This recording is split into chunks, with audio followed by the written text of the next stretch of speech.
আমার প্রিয় অষ্টম শ্রেণীর ছাত্রছাত্রীরা, রাত পেরোলেই তোমাদের ফার্স্ট ইউনিট টেস্ট ভূগোল বিষয়ের পরীক্ষার এই দোরগোড়ায় দাঁড়িয়ে তোমাদের জন্য নিয়ে চলে এলাম ভূগোল বিষয়ে একটি চূড়ান্ত গুরুত্বপূর্ণ নমুনা প্রশ্নপত্র ও সাথে তার উত্তর।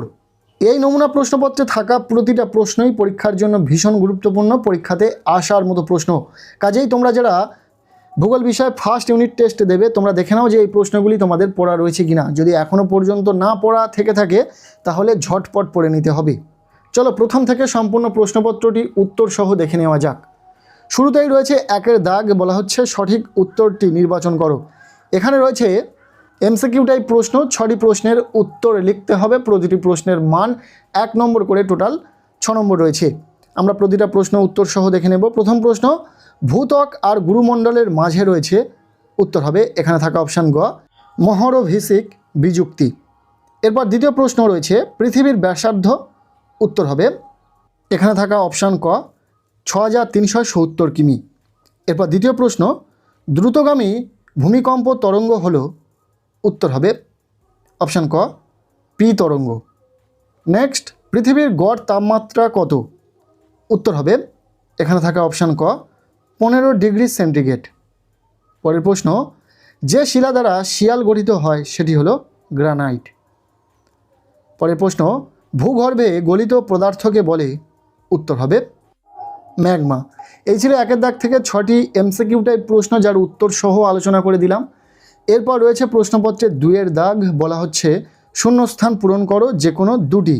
এখানে এসএকিউ টাইপ প্রশ্ন রয়েছে, 2টি প্রশ্নের উত্তর লিখতে হবে, টোটাল 2 নম্বর। মূলত 2-এর দাগে প্রশ্নগুলিকে কয়েকটি ভাগে ভাগ করা রয়েছে। যেমন প্রথমেই রয়েছে শূন্যস্থান পূরণ করো, এখানে 2টি শূন্যস্থান পূরণ করতে হবে, 2 নম্বর। প্রথম প্রশ্ন, সার্কের সদর দপ্তর অবস্থিত ড্যাশতে, উত্তর হবে কাঠমান্ডুতে। দ্বিতীয় প্রশ্ন, দারুচিনির দ্বীপ বলা হয় ড্যাশকে, উত্তর হবে শ্রীলঙ্কাকে। এরপর 3 নম্বর প্রশ্ন, বর্জ্যপাতের দেশ বলা হয় ড্যাশকে, উত্তর হবে ভুটান। নেক্সট রয়েছে 3-এর দাগ, বলা হচ্ছে একটি বাক্যে উত্তর দাও যে কোনো দুটি। এখানে রয়েছে সরাসরি সংক্ষিপ্ত প্রশ্ন, 2টি প্রশ্নের উত্তর লিখতে হবে, 2 নম্বর রয়েছে। কী কী প্রশ্ন রয়েছে দেখে নাও। প্রথম প্রশ্ন, নেপালের উচ্চতম শৃঙ্গের নাম কি, উত্তর হবে নেপালের তথা বিশ্বের উচ্চতম শৃঙ্গের নাম হলো মাউন্ট এভারেস্ট, যার উচ্চতা 8848 মিটার।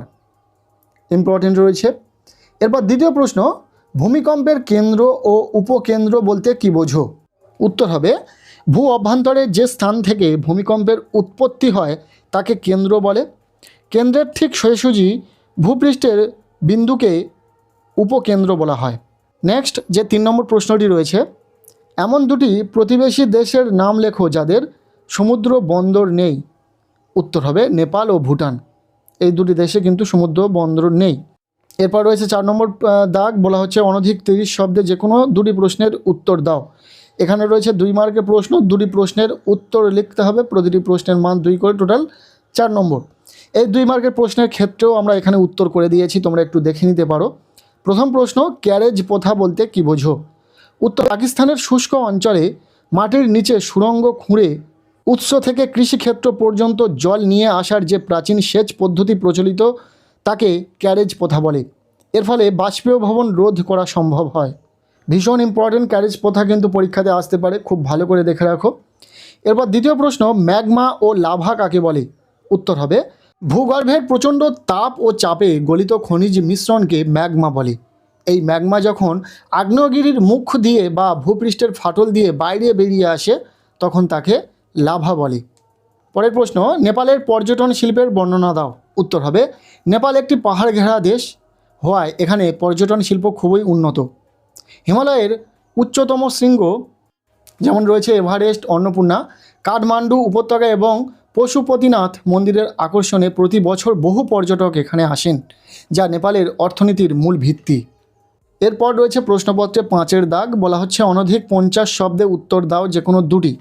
এখানে 3 মার্কের প্রশ্ন রয়েছে, 2টি প্রশ্নের উত্তর লিখতে হবে, টোটাল 6 নম্বর।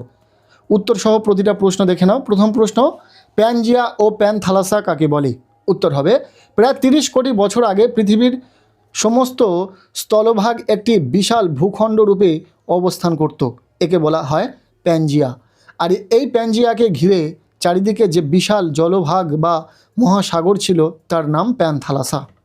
ইম্পর্টেন্ট রয়েছে, 3 মার্কের হোক, 2 মার্কের হোক বা 5 মার্কের প্রশ্ন হোক, যে প্রশ্নগুলি এখানে দেখবে তোমরা প্রতিটা প্রশ্ন খুব ভালো করে পড়ে নেবে, প্রতিটা প্রশ্ন পরীক্ষাতে আসার সম্ভাবনা রয়েছে। এরপর দ্বিতীয় প্রশ্ন, প্রশান্ত মহাসাগরীয় অগ্নি বলয় কাকে বলে? উত্তর হবে প্রশান্ত মহাসাগরের দুই উপকূল বরাবর উপকূলীয় অঞ্চলে পৃথিবীর অধিকাংশ জীবন্ত আগ্নেয়গিরিগুলি বলয়ের আকারে অবস্থান করছে। পৃথিবীর প্রায় 70% ভূমিকম্প ও অগ্ন্যুৎপাত এই অঞ্চলেই হয় বলে একে প্রশান্ত মহাসাগরীয় অগ্নি বলয় বলা হয়। পরবর্তী প্রশ্ন, অভিসারী পাত সীমানাকে বিনাশকারী পাত সীমানা বলা হয় কেন? উত্তর হবে অভিসারী পাত সীমানায় দুটি পাত পরস্পরের অভিমুখে অগ্রসর হয় এবং সংঘর্ষে লিপ্ত হয়। এই সময় অপেক্ষাকৃত ভারী পাতটি হালকা পাতের নিচে প্রবেশ করে এবং ভূগর্ভের প্রচণ্ড তাপে গলে গিয়ে বিলুপ্ত হয়। যেহেতু এখানে পাতের বিনাশ ঘটে তাই একে বিনাশকারী পাত সীমানা বলে। এরপর রয়েছে প্রশ্নপত্রে 6 দাগ, বলা হচ্ছে অনধিক 80 শব্দে উত্তর দাও যে কোনো দুটি। এখানে রয়েছে 5 মার্কের প্রশ্ন, দুটি প্রশ্নের উত্তর লিখতে হবে, টোটাল 10 নম্বর রয়েছে। প্রশ্নগুলি আমরা দেখে নেব, খুব ভালো করে প্রশ্নগুলি পড়ে নেবে। প্রথম প্রশ্ন, ভূমিরূপের উপর শিলার প্রভাব বর্ণনা করো। পরীক্ষাতে এসে গেছে এমন একটি প্রশ্ন, খুব ভালো করে পড়বে। এরপর দ্বিতীয় প্রশ্ন, পাললিক শিলার শ্রেণীবিন্যাস করো। পাললিক শিলাস্তরে জীবাশ্ম পাওয়া যায় কেন? এটিও ভীষণ গুরুত্বপূর্ণ। এরপর 3 নম্বর প্রশ্ন, শিলাচক্র বলতে কী বোঝো? শিলা থেকে কিভাবে মাটির সৃষ্টি হয়? পরপর এই 3টি প্রশ্ন যদি তোমাদের পড়া থাকে, আমরা এতটুকু শিওর যে এখান থেকেই হুবহু প্রশ্ন তোমাদের পরীক্ষাতে কমন থাকবে, কথাটা মিলিয়ে নিও। এই ছিল অষ্টম শ্রেণীর ছাত্রছাত্রীদের জন্য ফার্স্ট ইউনিট টেস্ট ভূগোল বিষয়ের একটি গুরুত্বপূর্ণ নমুনা প্রশ্নপত্র। এই নমুনা প্রশ্নপত্রে থাকা প্রতিটা প্রশ্নই পরীক্ষার জন্য ভীষণ গুরুত্বপূর্ণ, পরীক্ষাতে আসার মতো প্রশ্ন। কাজেই প্রতিটা প্রশ্ন তোমরা খুব ভালো করে পড়ো, এখান থেকে বেশ কিছু প্রশ্নই তোমাদের পরীক্ষাতে হুবহু কমন আসতে চলেছে। কেমন লাগলো ভিডিওটি অবশ্যই কমেন্ট সেকশানে জানিও। ভিডিওটি ভালো লেগে থাকলে লাইক করে দাও, আমাদের এই চ্যানেলে নতুন হলে চ্যানেলটিকে সাবস্ক্রাইব করে রাখো, আর পারলে ভিডিওটি বন্ধুদের সাথে প্রচুর শেয়ার করে দাও। প্রত্যেকের ভূগোল পরীক্ষা খুব ভালো হোক, সবার জন্য শুভকামনা রইল।